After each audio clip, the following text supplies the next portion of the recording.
François Valéry ne chante plus de nouveaux titres, mais ses chansons résonnent encore en France.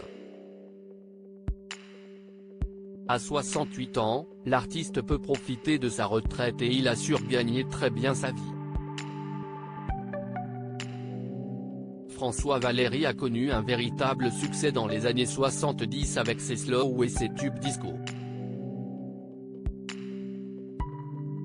Si ces dernières années, le chanteur s'est fait discret, il a continué à chanter avec la tournée Âge tendre et Tête de bois ou encore avec ses propres spectacles. Il faut dire que l'artiste a touché toute une génération avec ses tubes Emmanuel ou encore Dream in Blue, et il s'est classé plusieurs fois dans le top 50 France. Quand François Valéry ne chante pas, il compose pour les plus grands artistes à l'instar de Michel Thor, Debbie DeVie, Patrick Fiori ou encore Jean Marais.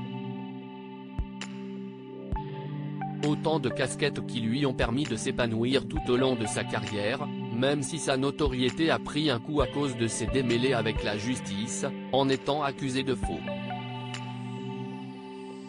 Ça fait mal, a expliqué François Valéry sur le plateau de chez Jordan. L'artiste s'en sortira finalement avec un non-lieu et il a réussi à aller de l'avant.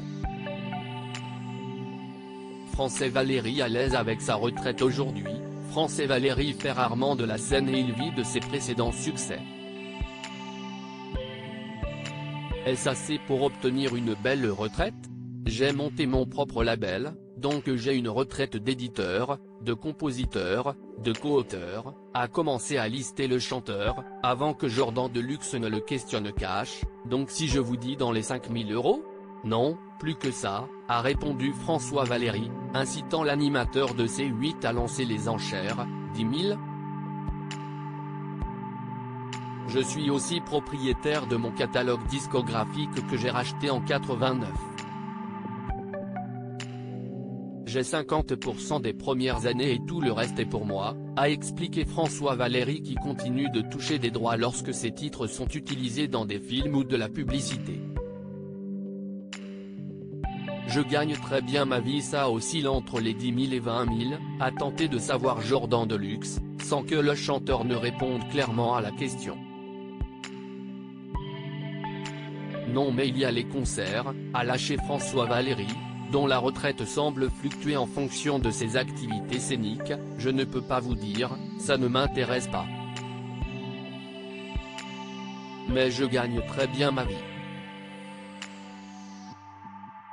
Un discours qui détonne avec celui de certains artistes qui expliquent qu'ils peinent à vivre avec leur retraite. À lire aussi je ne sais pas si j'ai mis assez de côté, Patrick Préjean cache sur sa retraite de près de 3 000 €, qu'il juge trop faible.